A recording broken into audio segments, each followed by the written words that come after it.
Welcome, welcome, welcome. Hello, I'm your host, Mrs. M. And if you haven't, make sure you click the link below. That way you can subscribe to my channel and not miss out on anything you need to scale your business to six figures and beyond. Oh, so I'm so excited. I am sharing with you the FPDS, which is the Federal Procurement Data System. And what I have here is quite a few things going on, which I'm going to break down and share that with you.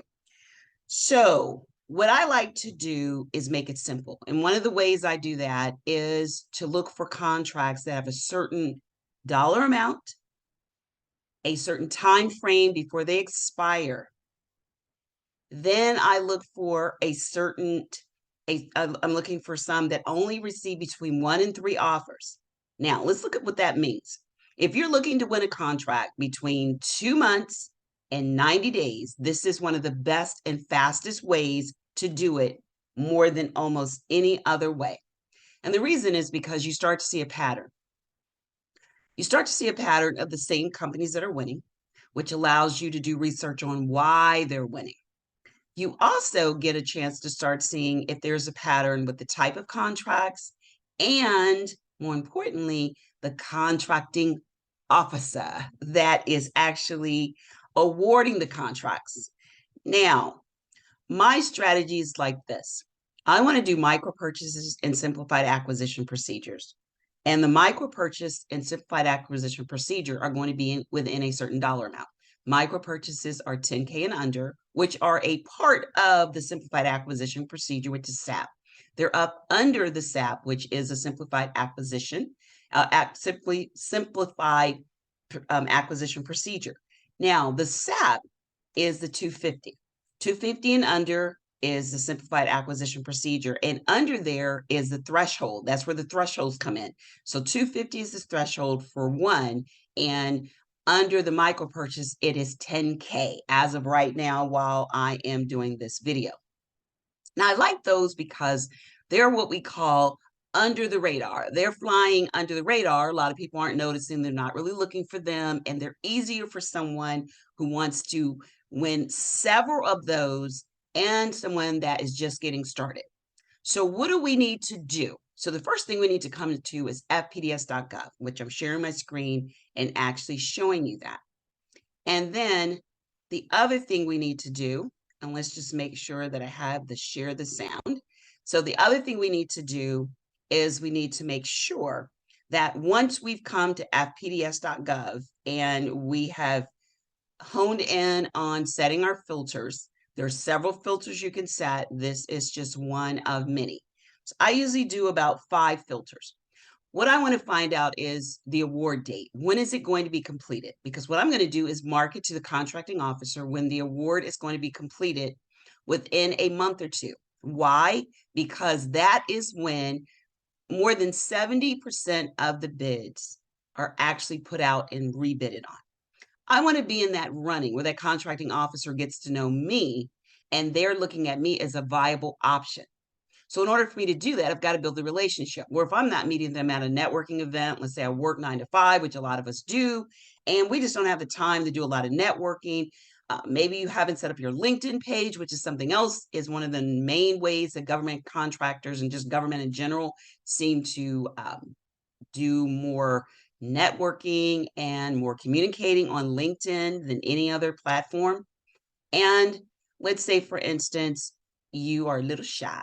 You're not one that feels comfortable getting in front of contracting officers. So what can you do? You can build a relationship with them one-on-one before you have to dive straight in and start dealing with them in a group of people. That which will help to not make you feel as awkward. So when we come to FPDS, I'm going to set the award date from it expiring in December of 2022 up until May of 2023. If it just expired, then there's a chance that I might be able to work with the company that won. If it hasn't expired, then I'm going to look at building the relationship with the contracting officer, where I'm crossing my fingers that if I have my introduction letter set up correctly and my elevator pitch and my capability statement, then guess what? I should be able to talk to them. So what we're going to do is look at this. So we've got the completion date, which I just went over. We're looking at janitorial services. Why do I choose janitorial? Because janitorial is almost everywhere. It's a lot easier to get in janitorial. It's services. GS8 needs it for building cleaning. You can do facility services support, which is what I did, 561210, which includes janitorial. That's why I used it, because it encompasses a lot. Or you might want to just go straight into janitorial, which is fine. So we're looking for janitorial with an award completion date between 12/1/22 and 5/1/2023. So we set the time frame, and I just explained why that is. And then we're looking for the number of offers to be between 1 and 3. And then we're finally looking for total dollars obligated between $100 and 250. And I explain why that is, because that's the sweet spot for doing micro purchase and simplified acquisition procedures. Now you can do one better. And if you've gone to usaspending.gov today, then you're going to know what agency right now utilizes you the most. But what they do makes it a little easier by letting us see that the top agencies are listed right here. So we've got all the agencies listed right here. So what I like to do is choose an agency. And then once I've chosen an agency, I do a little bit more research, which I'm not going to go into in this video, but I do a little bit more research to start seeing the common theme. What is the common theme? And it's normally going to be the same contracting officer that is actually creating the contract. And now, what can I do with that information? So what you can do with that information is start to reach out to that contracting officer. If you have your website ready, and let's say you have your case statement ready, and you have your introduction letter ready, you can start taking action and take this information and do something with it. It doesn't matter if you have the information, it's what you do with it that matters. So once you have this information, let's kind of check and see where we are. So every individual where you see view is an actual contract, okay? I've already set the filters. I did this before we got started. And I'm going to say that this one was signed on August 2022, so we're going to view it. And this one was signed on August 2022. Now, what is it that I'm looking for? The first thing I'm looking for is the contracting officer, which is right here, prepared by, modified, and approved by. This gives us that there was some kind of obligation or some type of modification that was done. This is the total number. It's under the 250, which is the sweet spot. We get to see who the contracting officer agency is. We get to see the UEI of that company, the legal name, Kingdom Janitorial, their cage code, where they're located. And the great thing is we also get to see that they're a sole proprietor. They're not an LLC. We get to see they have no certifications other than the self-certified small disadvantaged business, which you absolutely need to have as well. And you can get that through sam.gov. You're just going to simply have to click off on yes, you want to be a self-certified small disadvantaged business. Everyone should have this self-certified. Definitely should have it. If you don't, shame on you. Then you want to come here and we want to look at couple of things. We want to look at the competition information. So I am going to open this up a little bit, and we see that there was one offer. Now, this one probably had an obligation that was some type of change. So it wasn't, there was no necessary action to bid on or anything like that. It was just a change in the contract. You can find a lot of information. Was it a change in the contract? Did they have to bid on it? So let's go out here. Let's go back out and let's see if we can look at another one that is interesting. And this is what we're going to look at. Because if I go back out, I'm going to lose you guys. So yeah, if I go here, then I'm going to lose you. So we're going to stay here. So now we see the contracting officer's information. Now, what do we want to do with this? What we want to do with this is we want to see when this contract is going to be complete. And look at here. Let's open it up. It is going to be complete on April the 30th, 2023. So if I'm interested in this contract, then guess what I'm going to do? I am going to start reaching out to this contracting officer because I know that I'm interested in this contract. Now, what I'm going to do is I'm going to do a little step by step. I'm first going to make sure I have my ducks lined up, which is going to be my introduction letter. That's very important. Must have that. It's a must. That's how you're going to introduce yourself to this particular contracting officer, letting them know what you offer. I'm going to tell them my name. I'm going to have in my introduction letter my company. And this is the key. Drum roll, please. I'm going to make sure I let them know why they should choose me. What's in it for me? That's what they're asking. So what are you going to do that would make this contracting officer look and decide to give you this contract, which they're able to do? If it's under that threshold, they can choose to give you this, award you this contract, award you the contract, give you the contract. Yes. So you do have to do a couple of things to be on that radar, but it is something that they're able to do. If it were a micro purchase, then it would say on here that it was a credit card purchase, which is a micro purchase.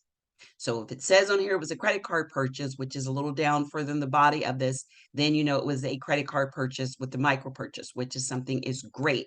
But this was one that was under the 250. Like I said, it was normally going to be a simplified acquisition procedure. So it's probably a simplified acquisition procedure, but because they had a change on this particular one, they changed something and they modified it. And so that's why you have the negative 176 in the action obligation. So all of this is for what reason? You want to start doing several things. You want to start looking at the companies that are winning.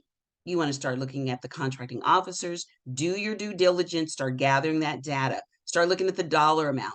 Then you want to start looking at the company that won, so do your research on them. Who knows? They may need you for a subcontractor. The most important thing in addition to that is to understand this. 45% of the contracts only receive one offer. So they're won by default. You can win a contract by default because you're the only one that bid on it. That's right. So do not allow yourself to not think you can do this. Now, for those of you that want me to go into this even more, where I share with you my outline of my introduction letter, and I talk about what you need in your capability statement that actually wins and captures bids and awards. And guess what you can do? For 3 days only, which is going to be March 7th, March 8th, and March 9th, I am doing my Cracking the Gov Code free masterclass again. I only do it 4 times a year. I did it in November, and now I'm doing it again. It will not be offered anymore for at least 4 months. Now, Cracking the Gov Code is going to do what? I'm going to go into a deep dive into what to look at as far as even more of a pattern when it comes to these contracting officers. Anyone that has done anything knows that business is relationship. Relationship is business. It's simple. If you've been in business has any amount of time, you know that you get really, really a lot of traction if you know people, because then they can start to understand you, you understand them, you build this working relationship, they start to trust you and like you and feel like they know you. And that's the same thing with the contracting officers. Trust me, I'm here in Washington, D.C. I say it every day, all day. And anyone that's anywhere else, if you're in Vegas, I don't care where you are, you're going to start to see that there's a correlation between who you know and how much business you actually obtain. So the first thing we're going to talk about in the Cracking the Gov Code is the 5 areas of the P's that I talk about, which are very important. And then I break down what you need besides your offer. I go into how you're going to have your vehicle set up that's going to drive you to that first contract or one of many. This is going to be covered in the Cracking the Gov Code. It will be March the 7th from 12 noon Eastern time. It'll be about an hour. It's going to be March the 8th from 7 to 8 p.m. Eastern time. So it'll be 1 in the evening. And then it's going to be on Thursday, March 9th, which will be the last one for the next 4 months, which is going to be on March 9th at 12 noon Eastern time. There will be a link where you can sign up. Now, I'm going to make sure that I give you how to do funding, which is so important because people want to know, how do they fund? If they find a contract and they forgot payroll, we'll cover that. I'm going to talk about the middleman method. What does that look like? All of the details with that and some new things added. I'm going to talk about the disaster relief. I'm going to talk about how to come to FPDS and some other ones to get into them to understand. And the most important thing is how to build that relationship with the contracting officer.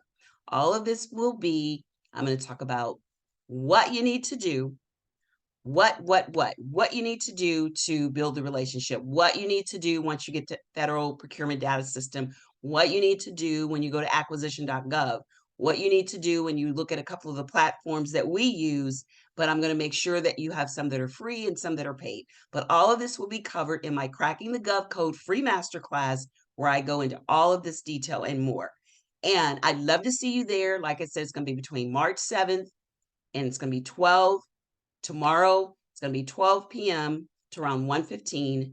Then it will be again on March 8th from 7 to 8. And then it will be the last day will be on March 9th, that Thursday from 12 noon. So if you'd love to be there, I'd love to see you there. Give me a shout out. Say, hey, Miss M. Love to see you. Until next time, be safe, take care, and make sure you register now. You don't have to start big. You just have to start now. Look forward to seeing you soon. Take care and bye-bye.